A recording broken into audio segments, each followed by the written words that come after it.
And I just realized my mic has been off this entire time. Let's start again, shall we?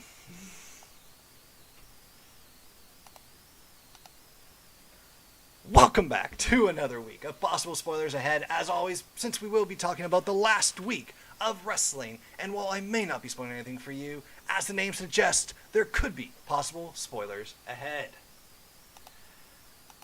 So, last week, as I said, was quite the controversial topic as we expected.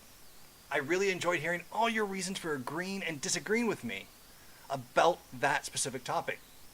This week, though, we are going to go a little less controversial, but still a subject that is, ironically enough, very subjective. When discussing topics this week, for something to talk about, we kind of went down a bit of a rabbit hole with the question of whether ECW was actually a success or not. It has led us to realizing that success in the wrestling industry can be measured in so many different ways. So what or when is something of a success in wrestling? When is a promotion successful? Well, here are 3 of the best examples of companies during our discussions that we agreed are successes and why. Making it to number 1.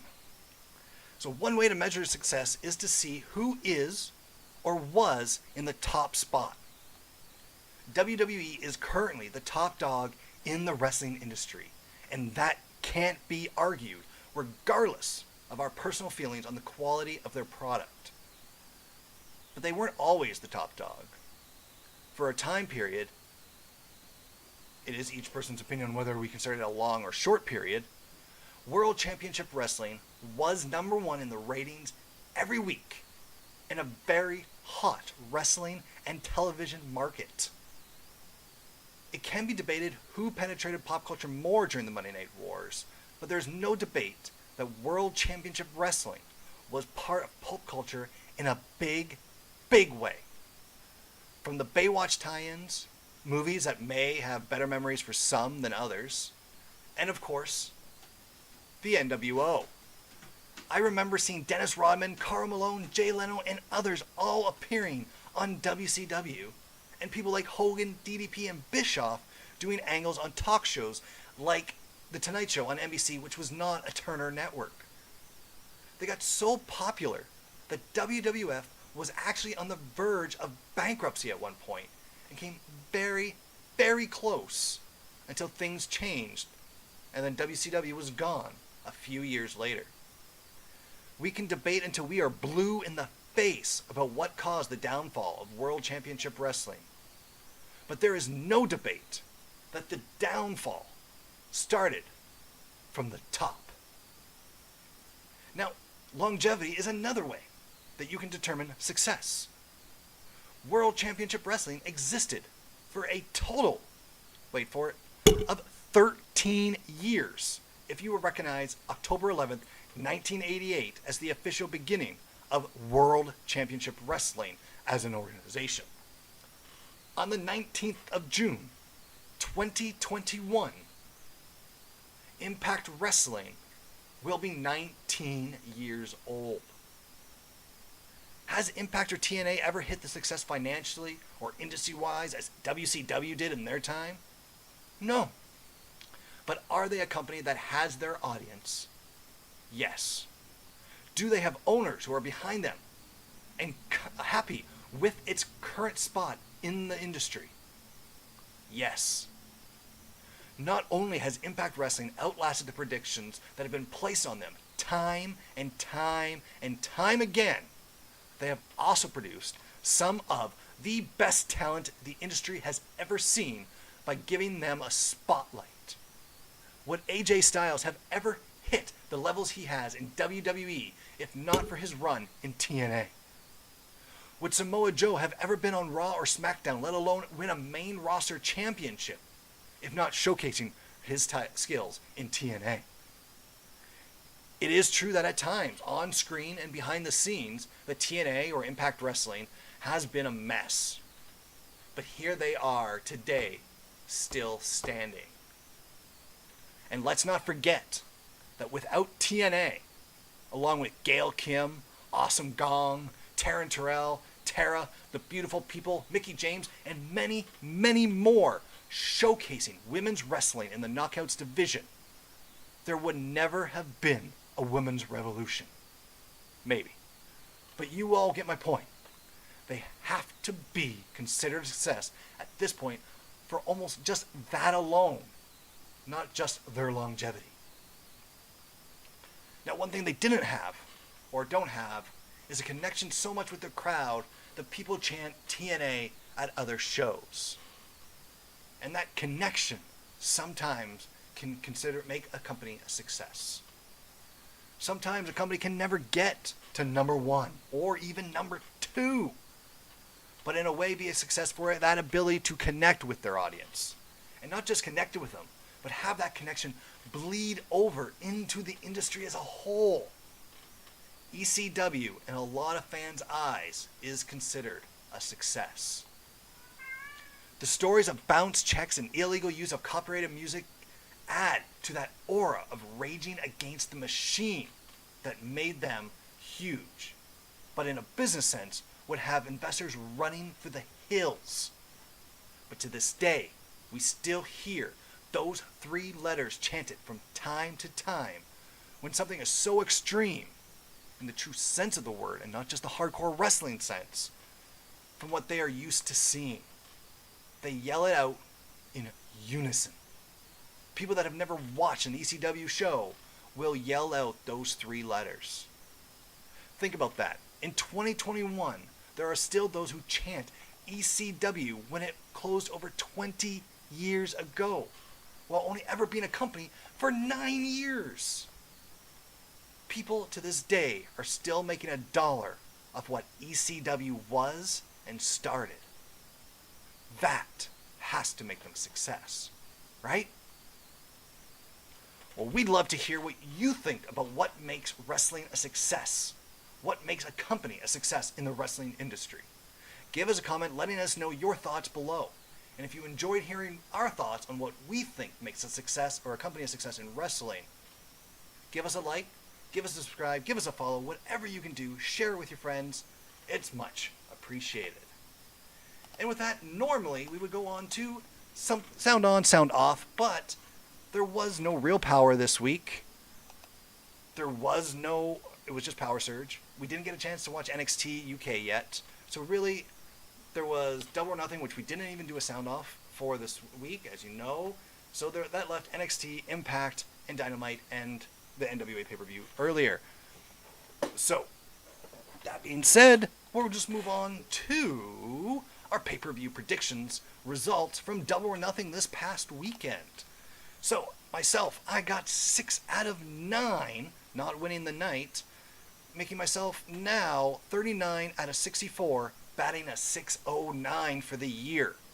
Neil won the night with 7 for 9 right, making him now 38 for 64, 1 behind me, and batting 594.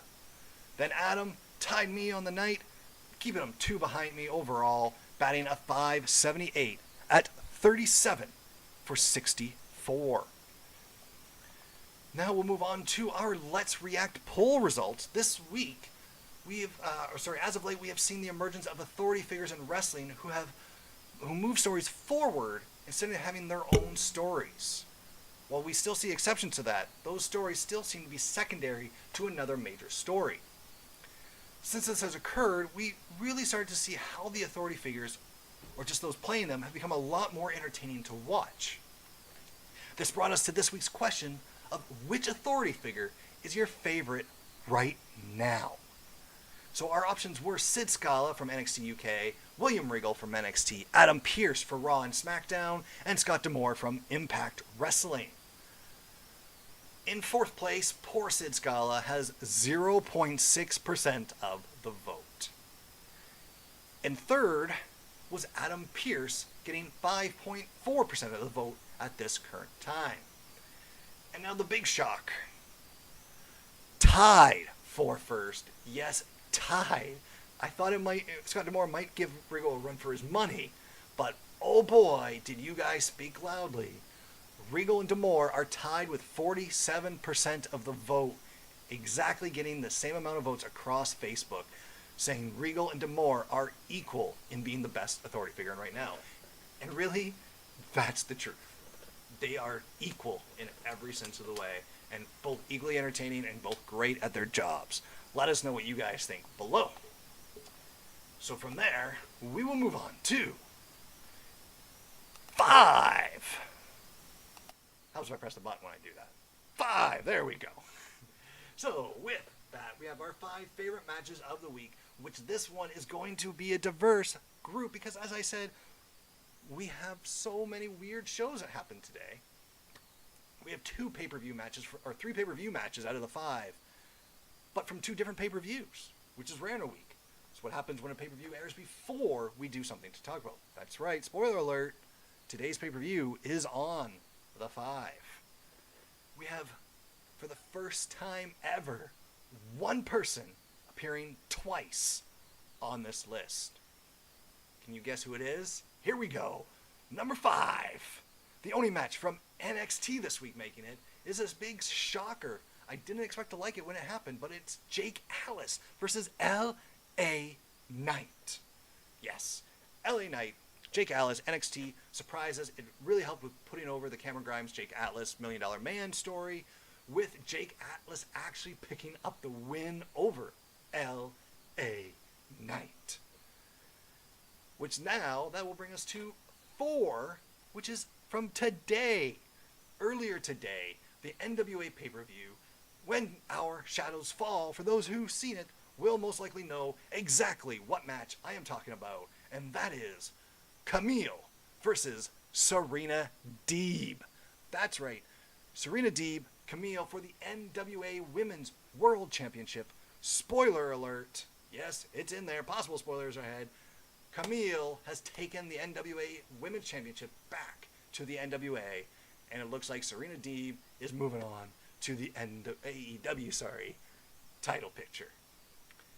It was a good match. It was Camille, in my opinion, best match ever, and Serena Deeb proving why she is one of the best women in the wrestling today, which we will mention her again. Again, spoiler. Number 3, ironically enough, is a triple threat match between Kenny Omega versus Pac versus Orange Cassidy from Double or Nothing. Yes, that was, my favorite match from Double or Nothing. I may be biased. I don't care. I enjoyed every second of the match. Yes, people say it was too comedy or a bit comedy. I don't agree. I thought it was a great story told that really pushed the story that they had been building to that match. And it really opens it up for Cassidy Omega again down the road. They're building Omega up to keep Hangman away. They have all these feuds going, and they're doing a great job instead of just making them feel like filler feuds until we get that final payoff between Hangman and Omega that most fans are hoping to get. So now, number 2 is the longest match now in the history of Impact Wrestling between Josh Alexander and TJP. It took place over BTI and Impact Wrestling for the X Division Championship in an Iron Man match. Josh Alexander did pick up the win in the end, but it was one heck of a match that may have dragged like most Iron Man matches do for about the first 20 minutes. Then the story just takes off, and that one did. If you have not seen it, Impact actually has it up on their YouTube channel for free in its entirety, uncut, for you to watch. No commercials, nothing. Go watch it right now if you haven't. And that brings us to number 1, for the first time ever, someone appearing twice on our 5. It is the pre-show match from Double or Nothing. This is why I said it was not my favorite match from Double or Nothing, because it was the pre-show for the NWA Women's World Championship, Riho versus Serena Deeb. Yes, I know I'm going to lose most of you right there, but that was an incredible match. You know how I know it was an incredible match? When Neil, who was watching it with us, said that he normally will go out for a cigarette smoke during that. Any women's match, pretty much. But he was enthralled on the edge of his seat watching that match. That's when you know it was a killer match. I loved it. Deeb and Rio, the crowd added so much. You can tell they loved it, every second of it, and it was fantastic. So we want to hear from you and what your 5 favorite matches were from last week, from today back to last Sunday. Comment below so we can compare what you liked with what we liked. If you agree with our 5, or even if you don't, please give us a like on the video, as it would truly help us out in getting more people to join and hearing what they thought their favorite matches were for the week, and get to share their opinion with us. With that, it's time for your favorite moments, or your favorite comments of the week, or your favorite segment. It's time for He Said, She Said, You Said. We're going to start off with Double or Nothing. Sean B. let us know his thoughts on the AEW pay-per-view by stating it was a great pre-show match. That match really got the crowd hyped up and continued when Paige came out. The roof almost blew off the place. Wow. The Stadium Stampede match was so much better than last year. This year, it felt underwhelming. Things didn't make sense. Spears' new room looked great and is finally getting used right until we got pinned. I truly felt there was a new wrestler in the limo where MJF came out. Disappointed there wasn't. Lio Rush was probably one of the best surprise entrants. Why? You don't want someone who is going to be a favorite to win. You need your Matt Sydal type debut. Just some random person you don't expect to win and can't always have the wild card win casino matches. Great point. Now, Soundoff regular Andre T in the Minutes to Bell Time group gave his quick thoughts on the show by saying, excellent show. A lot of great spots, twists and turns. Win your weakest match with Cody Rhodes when it was still good, I say a lot. Was Cody Rhodes when it was still good, I'm saying a lot. Okay. Even in defeat, the losers still won. Conan, Urban Meyer, Charlie Strong, and Mark Henry were nice additions to the show. Now, we will move on to your comments about NWA Power. So, on the main post, Joshua V stopped by to let us know his thoughts on some of our questions of the night with, yes, dropping the title to get into the Battle Royal makes Adonis look like a moron. Unless Aldis compensates him somehow later on. True. Now, we didn't need two Camille interviews. They should have just used the one interview where she had Latimer to play off of. Agreed. Now, Soundoff regular Jamie T also dropped a comment on the main post for Power Surge, letting us know, I thought it was fine. I'm already looking forward to the pay-per-view, and it's a good card. They should have played up Nick Aldis getting Adonis to drop the national title more, as we're not initially super clear what had happened. I agree. It's an odd storyline choice. The tag match was decent. Velvet is getting better on commentary each time. I'm starting to like her in that role. Not me. People were moaning about the length of the Nick Aldis interview, but I thought it was a good sit-down interview myself. Aldis is getting too much. Now that he's full heel after the pay-per-view, I think we might see a bit better. Hopefully. We'll see. So, NXT comments of the week. We got BJP is back in the house in the Body Slam Brigade group to give his thoughts on Grimes versus Knight and NXT by saying, yes, give me Grimes versus Knight, even though I have a really hard time seeing either as a face. These two guys you want to see get destroyed. Very punchable faces. Yeah, fair points. With that said, let's move on to your comments from Impact Wrestling. Our favorite comment this week came from Dimitri S. on the main post, who gave his thoughts on the week's episode, stating, Triple Threat is a great idea. Omega loses while still looking strong. Same idea as VBD losing the titles. I'm sure Diener will get pinned at the Against All Odds show. I love when Impact shows things from WWE like this week's, and you can't teach that. Talking about Morrissey's Moxie.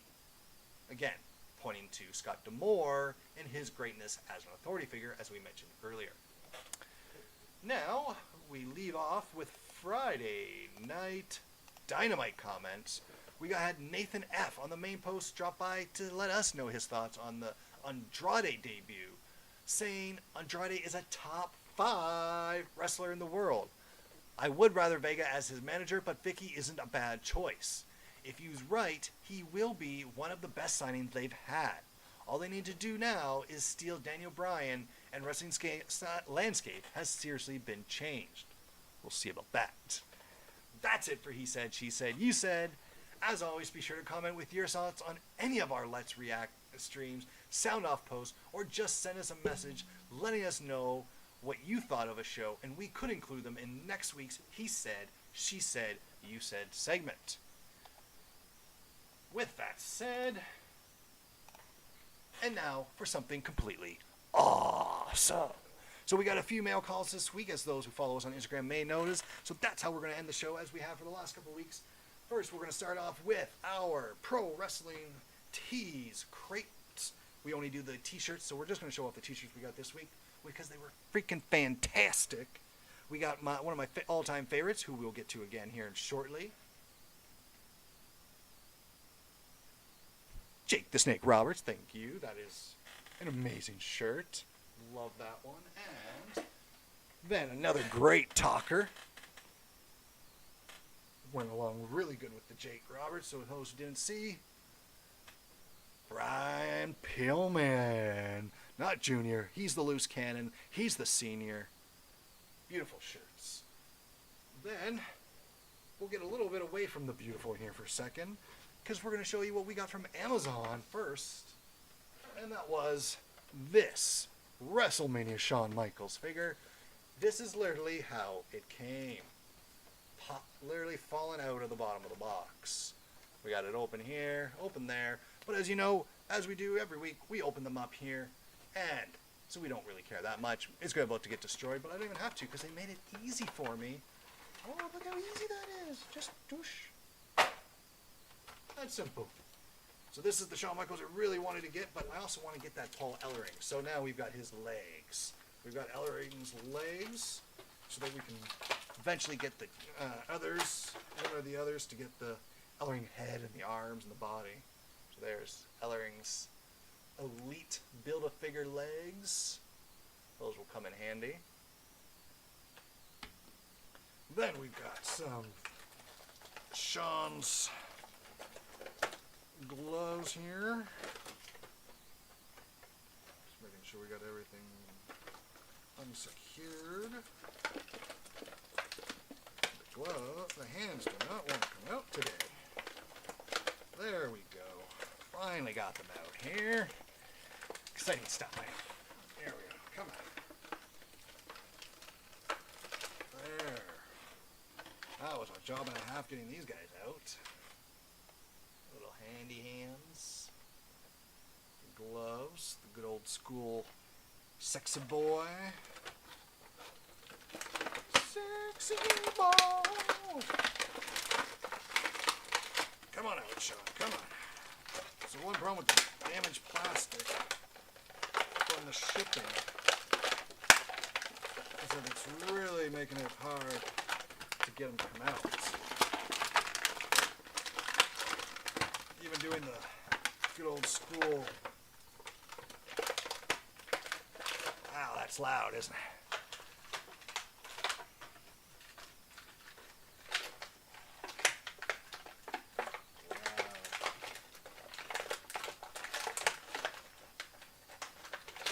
This is not fun.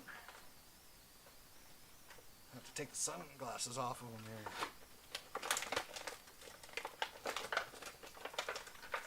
There we go. Once you get that head out of there, it got a lot easier. Jeez. Here he is. There we go. Finally got him out. Worked up a sweat doing that. Head works good. Let's check out. It does got the little clip here for his, around his neck, so you can get the jacket off. That's going to be good. It's all tucked under his hair there. I'm going to leave that on for now. Got the famous chest hair on. It was a Bobby Roode, not Bobby Roode, a Rick Rude figure. I'd almost think that it was the bleeding that you get, but this really is a good figure. I really like the face scan on this one. It's a really good face scan. Can't really see because my camera doesn't like to focus on it, but whatever. Alright, we gotta get a better camera for that. Let's get those sunglasses back on his head. And so we can move on to some of the nice figures we got from Dark Rain Toys, or Rain City Toys, I should say. Rain City Toys. You can find them on Facebook. They are on their website as well. We got Eddie Guerrero Legends. And we got the Jake Roberts Legends. Always nice to get.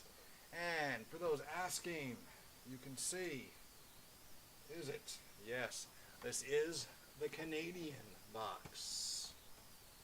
See? Always can, if you ever want to know, because people wonder, like, what? Why is it missing some things? If you always look right here on the box, Mississauga, Ontario. That's how you know. If you, for Americans that get them sometimes. I know Americans sometimes get them like we get them, probably a lot less often than we get the American boxes, but you know. So let's open these up. I am going to start with Eddie Guerrero. Latino hit. Let's get this tape off. There we go. That's a little bit of tape there, a little there. That looks like it's actually all the tape. It doesn't look like there was a lot of tape on this one. Rare for some figures. Especially with a lot of the elite figures now. Oh man. That's simple. Whoa, one piece of tape, out comes the figure. And see how much easier it is when it's not a damaged package to get these things out. I know people complain about the damaged packaging you get from Ringside. I don't. That's pristine compared to what we get from Amazon sometimes, right? Alright, let's get him out. Do that little foot thrust. Hip thrust. He wants to stay stuck.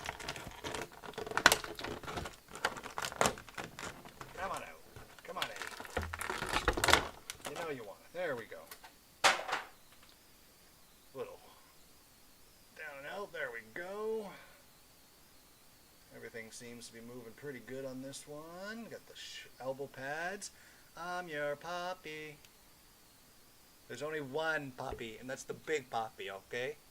David Ortiz, huh? Go Red Sox. Good Velcro, typical jacket. Love the tights. Perfect. Short-haired Eddie. Head's a little, got a bit of a click in it too.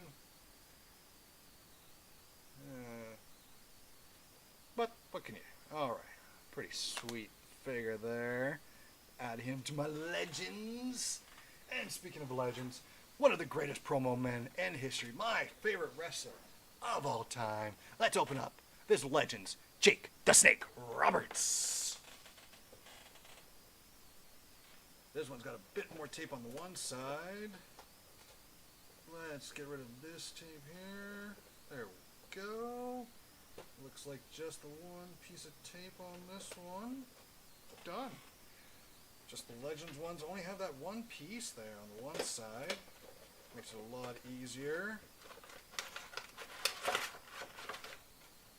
I don't know if I really want to keep this one. It's too much WWE and I can't flip it upside down and make it an M because the Legend's on there. So we do, got the special covering of plastic over the bag. Then we got his DDT fingers here. There we go. DDT finger number 1. Woo. Woo.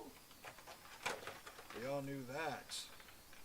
Anyone see Jake on the A&E Most Wanted Treasures WWE show? Oh, looks like I got to cut off the little plasticky thingies here. The last one. There it is. Don't like it with my cat. I don't want him to choke on anything here.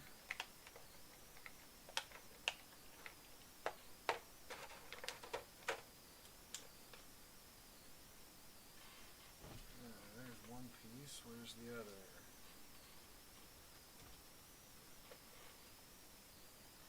Oh, well, I can't find it. Whatever. Let's hopefully I can find it here in a second. We're going to take the snake out. I really like how rubbery that snake is. Let's get Jake out. There we go. Look at that rubbery snake. Look at that. That's what we like to see. This is so happy to have Jake Roberts' figure now. Really love it. As a kid, always that was my favorite. I always wanted a Jake the Snake figure, and now I got one. Let's see. So the arm's a little stiff here, but expect that when how they position it sometimes in there for such a long period of time, right? There we go. Look at that face. That's old school. Jake Roberts, mullet and all. Well, sort of mullet, but you know.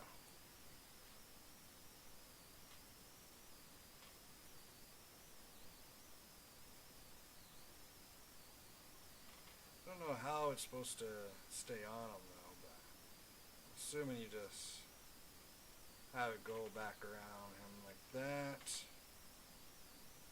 Nope. No idea. Oh, maybe it was like this. Alright.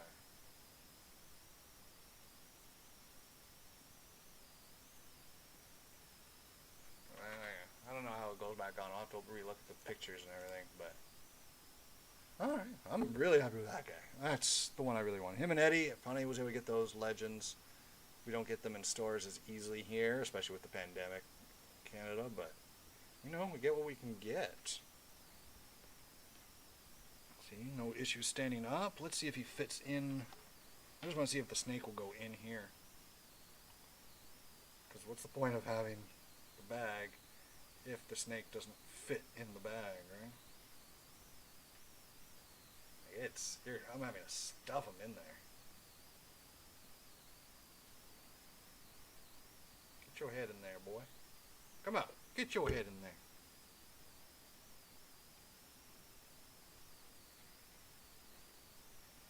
Put a little rope around. Can we get it all the way in? Looks like we got it in. Not quite what it looked like on him, but you know, what can you do? Then we just gotta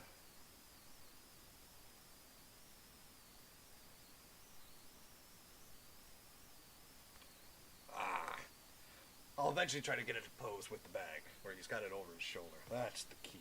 Let's see if I can get some Instagram pictures tonight for that. Keep an eye on Instagram. As always, you can check us out on Instagram just at the same spot. You can check us on Twitter at JeffJohnson_WS. With that said, that's the end of the show this week. We thank you all for joining us very much. Like, comment, share, follow, subscribe, whatever you can do, wherever you're watching us. It's much appreciated. We'll see you guys.